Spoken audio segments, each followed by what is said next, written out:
चलो तो सिम्टम्स के बारे में बात कर लेते हैं। क्या सिम्टम्स हैं इसके, हमें कैसे पता लगेगा कि हमें ब्लैक फंगी जो है या ब्लैक फंगस है वो हमारे शरीर में जा चुका है? हमें तो मालूम नहीं पड़ेगा, बहुत माइक्रोब्स होते हैं, छोटे छोटे होते हैं, हमें तो दिखते भी नहीं है आंखों से। अगर चले गए तो सिम्टम्स से मालूम पड़ता है कि हमारी बॉडी में प्रॉब्लम हो रही है। कैसे पता लगेगा? सबसे पहले तो आई, जो आपकी आंखें हैं उनमें रीडीनेस आने लगेगी, रेडनेस आने लगेगी, लाल होने लगेगी आपकी आंखें, समझ में आता है? और पेन होना शुरू हो जाएगा आंखों में।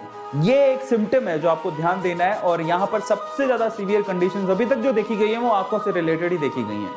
समझ में आता है? रेडनेस आंखों, सिर्फ आंखों के अंदर ही नहीं, आंखों के आजू बाजू भी लाल होने लगेगा। इसके अलावा आपको ब्लड वॉमिट्स आने लगेंगी। समझ में आता है? आपको ब्लड वॉमिट्स और आपको जो लेट्रिन होती है वो भी ब्लडी वाली आ सकती है, वो भी इसके सिम्टम्स हैं बाय द वे। इसके अलावा आपके टूथेक हो सकता है, ठीक है।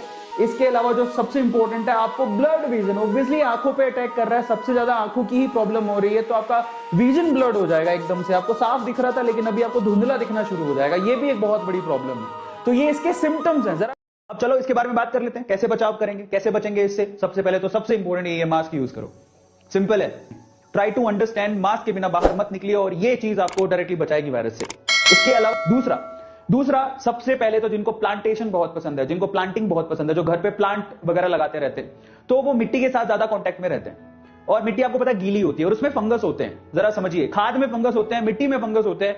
और वहां पर अगर आप बिना ग्लव्स के खाद को या मिट्टी को आप हाथ लगा रहे हो और अगर आपकी इम्यूनिटी ठीक नहीं है, आप तो सोचे कि चलो मैं बीमार तो हूं ही लेकिन मैं पौधों के संपर्क में रहूंगा, पौधों के साथ रहूंगा तो मैं बचा रहूंगा, तो आपने प्लांटेशन शुरू कर दिया, लेकिन उसी से आपको ब्लैक फंगस हो गई क्योंकि आपने यहां पर ग्लव्स का इस्तेमाल नहीं किया। समझिए, आपके चारों तरफ वायरसेस है, एक्टिव वायरसेस है, फंगसेस भी है। इसके लिए बोला जाता है कि आप मास्क पहनिए और अगर आप ऐसे कोई काम कर रहे हैं, प्लांटेशन वाला कोई भी काम कर रहे हैं, तो आप ग्लव्स जरूर पहनिए।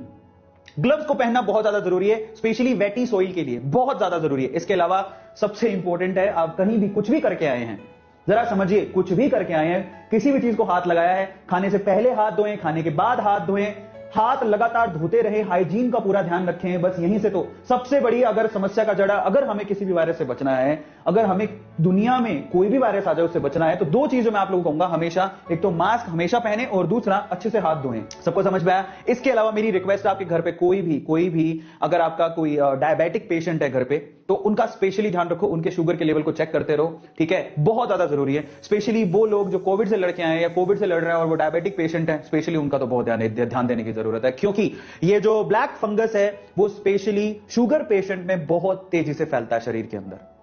जो ब्लैक फंगस है, ध्यान से सुनिएगा, ब्लैक फंगस शुगर के मरीजों में, शुगर के पेशेंट्स में बहुत तेजी से फैलता है, बहुत तेजी से। उसको पता नहीं ऐसा क्या, एक समझो कि आप जैसे कोई चीज क्यों पनपती है, उसको खाद मिलती है, तो आप समझिए ब्लैक फंगस के लिए शुगर पेशेंट की जो शुगर लेवल है वो खाद की तरह काम करती है और वो और तेजी से बढ़ने लगता है ना। और बहुत सीवियर कंडीशन से कई फोटो तो देखी भी नहीं जाएंगी।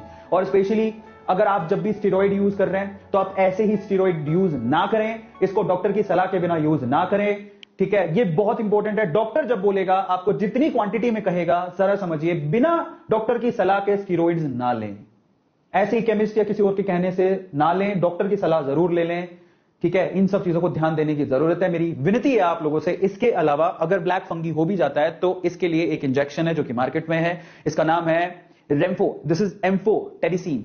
सो एम्फोटेरिसिन एक इंजेक्शन है जो कि फंगी के लिए इस्तेमाल किया जा रहा है। और ये मैंने कहां से देखा है? एक डॉक्टर ने इसकी सलाह दी है, मैं डॉक्टर नहीं हूं लेकिन जानकारी मैंने जुटाई है और वो जानकारी मैं आप लोगों को दे